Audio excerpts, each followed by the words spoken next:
મહુવાના બાંભણિયા ગામે દીપડાએ માસૂમ બાળક પર હુમલો કરતા મોત નીપજ્યું। મહુવાના બાંભણિયા ગામે રહેતા પ્રકાશભાઈ ગોંડલિયાના 10 વર્ષીય નિત્ય ગોંડલિયા વાડીએ જતો હતો તે સમયે દીપડાએ હુમલો કર્યો હતો। આ દીપડાના હુમલામાં નિત્ય પ્રકાશભાઈ ગોંડલિયાનું મોત નીપજ્યું હતું। ત્યારે કહી શકાય કે મહુવા તાલુકામાં વન્ય પ્રાણીના 2 જ મહિનામાં 3થી વધુ હુમલાઓની ઘટના સામે આવી છે। ત્યારે વન વિભાગ આ માનવભક્ષી પ્રાણીઓ સામે ક્યારે કાર્યવાહી કરશે?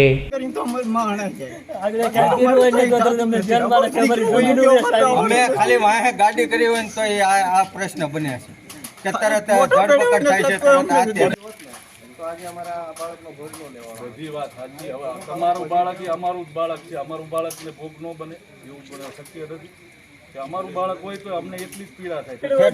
ડેલા સુધી આવી જાય, ડેલાની અંદર આવી જાય, મહુવા તાલુકામાં આખું રેવન્યુમાં આખું ડિવિઝન અમારો છોકરો જો મને બહુ દુઃખ છે। પણ હું કાલે ગામમાં વાસળી કે એવું જનાવર માર્યું, મેં તરત ભાઈને ફોન કર્યો, પછી ત્યાંથી તમારા 2 માણસો આવ્યા, આટા માર્યા તો કે નીકળી ગયા, હવે આ નહીં આવે, આમ જોઈએ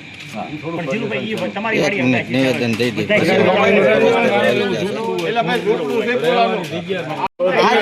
આજ અમારા બાળક છે, કાલે અમારે મજૂર ત્યાં અમારા નો રહી, મજૂર બાળક ખોવા થોડાક આવે છે,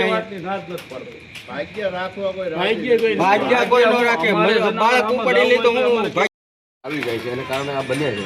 હવે થોડુંક બધાને એલર્ટ થવા જોઈએ, તમે આપણા વિસ્તારમાં એલર્ટ તમે થાવ, બાકી તો ત્યાં 24 કલાક એલર્ટ। અને પ્રશ્ન શું છે, જો શારીરિકમાં હમણાં આ બાંભણીયાની બાજુમાં ત્યાં રાત્રે મને ફોન કર્યો મારા ભાગીદારે, મને કે હું આની સિવાય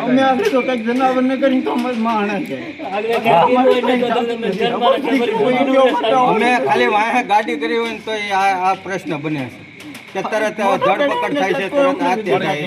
અમે તમને ના હું લેવા પાડી એનું કારણ સાહેબ હજી ભણાવ થોડાક ઓછા છે, 2 દિવસ નથી ક્યાંકનો